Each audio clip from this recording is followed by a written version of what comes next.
Hi guys, thank you for coming back to my channel. This is a quick video of how I made my wig that I purchased from MissLynnHair.com. Right there, as you see, I am taking the little tape and strings off the 20-inch. I've already actually laid down my closure on a spandex cap. I didn't record that part. I don't know why, but I mean, hey, there's so many videos out here that you can figure out how to do so. But I've already glued my 4x4 closure down on my little spandex cap. You will need scissors, some T-pins, needle and thread, of course, in the hair, and the little zaw here. So right now, as you see, I'm just going ahead and lay this 20 inches down real quick. I didn't start on like the brim of the cap. I'm not for sure what you call it, but I didn't quite start there. I kind of started a little bit above it, because what I like to do is when I make my caps, and you know, sometimes when you have like that extra material just hanging down when you put your cap on, I mean when you put your wig on, people can see that black part. So I like to flip my wig over and actually sew here underneath there. I also didn't record that part too. I'm so sorry. I'm bad at this recording thing. So as you can see, I'm just doing just a regular old sewing the tracks down. I didn't cut my weft. I'm just going across for right now. I'm going to use that all of that 20-inch of hair, and as I'm going across, I'm go ahead and make sure that it's meeting close to the closure. So I'm sewing it kind of into the closure so you won't have too many gaps in your wig. So I switched needles. I don't know why. I'm trying to use a straight needle. I never really used it before. It got tangled all in my ring. It was just a disaster, but I was just working with it since I've already threaded. So as you guys can see, this is pretty much the boring part. I'm just sewing back and forth. Like I said, there's so many videos to show you how to do so. Mine is no different than the other. So I'm just going just through the cap.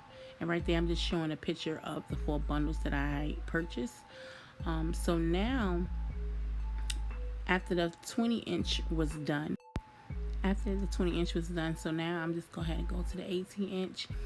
And I don't have this doubled. I'm just sewing it just single weft for some reason, because I want to go ahead and make sure that as I'm sewing that I'm getting it as close to each other as possible. I don't want like really big gaps in my wig, to where, as you can see, the spandex cap. So right there, I'm just knotting where I finished. So as I am finishing that, I'm trying to pretty much wrap it up, trying to use all that 18 inches as much as possible on my cap. So I'll be starting on the 16-inch, and like I said, I'm just you know, doing the flip over method, where I'm just flipping it over, you know, keep on. I'm not cutting the weft of the tracks, because I don't want to have a lot of shedding either. And this hair is really good. I didn't realize how good this hair really is. I will probably be ordering from them again. The hair is, I love this hair. It's really pretty. So now I'm using the C needle. I got rid of that daggone straight needle. I was like, let me use this damn C needle. So now I'm using the C needle, and as you guys can see, I'm just sewing my life away. It took me about 2.5 hours really to make this wig. It was getting exhausting at times because I haven't done it in so long, but you know, hey, it killed a couple, you know, killed a couple minutes of time or whatever as I was doing it. So as I'm finishing up the 18-inch, as you can see, like I said, I'm sewing it into the closure, so that we won't have any gaps or spaces in between. So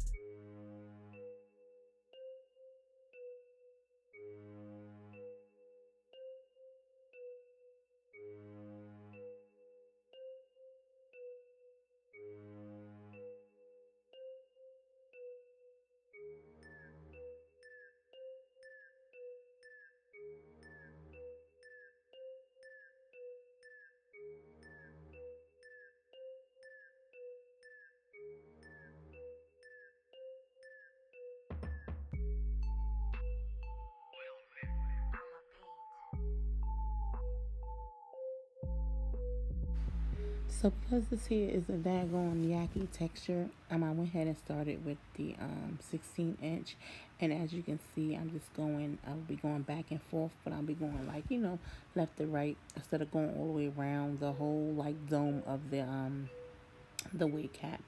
I try to use as much 16 as I possibly can.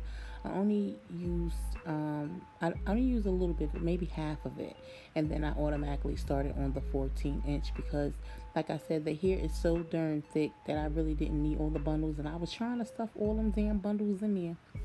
I was not playing. I was going back trying to fill in some spots and everything. I was trying to use all my damn bundles. But you really don't need all the bundles because the hair is really thick. So you really don't need to use all of the bundles. 3 bundles probably should be good. I sewed in as much as I could. And I was trying to get it as close as I could. As you guys can see, I'm on the 14 inch now, and I'm just going ahead and just going back and forth. I didn't cut the weft until I got close to the closure because I wanted the closure to be nice and neat and flat, which you guys will see here. Like I said, I'm no professional. The thread kept on getting stuck. I was trying to wrap it around twice and 3 times, and it wasn't working in my favor, so I said let me go back to the one wrap around, which is what I did. Like I said, I'm no professional. I'm just doing this the best way that I know how. So as you guys can see, I'm just flipping it over back and forth, back and forth. A caveman can do it. It's nothing really hard to sew something on a cap.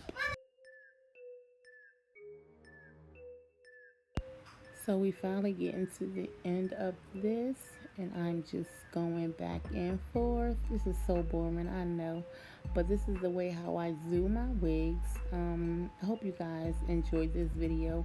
I will try to come with more wig making videos as soon as I get the energy and the strength to do so and the mental capacity to do it, because let me tell you, baby.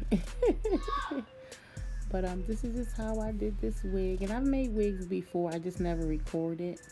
Yeah, it's something just to pass time. And like I said, this hair was really, really good hair. The link I'm going to put in the description box. Okay. So here I am going ahead and kind of like closing out that big gap in between the closure and the rest of the space where I need to sew the hair in. And this is how I do my wigs. So I went back. I had to put my little T-pins on, so I go ahead and get my needle right. But yeah, I sewed that sucker all the way as close as I could to get to that closure. You want to sew it inside the closure just so that you can have it nice and flat.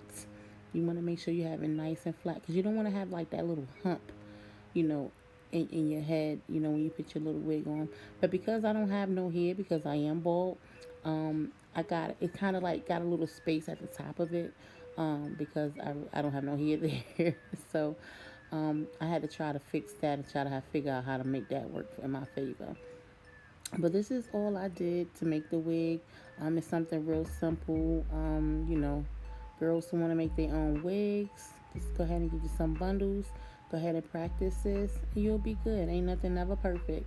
Like I said, I'm no professional, so if I can do it, you can do it.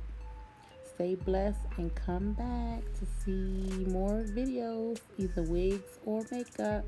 I'll see you on my next video. Bye bye.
voila, just like that. Here is the wig. I absolutely love it. I love this hair. Oh my god, I will be ordering more hair. As you guys can see, the little rim of the cap, like I was telling you, all I did was just flip the wig over, and I went ahead and like maybe sewed like a track down on each side. So when I lift it up, you won't be able to see that black part in the cap. And just like that. So here's a picture right here of how the wig looked when I straightened it. Hope you guys enjoyed.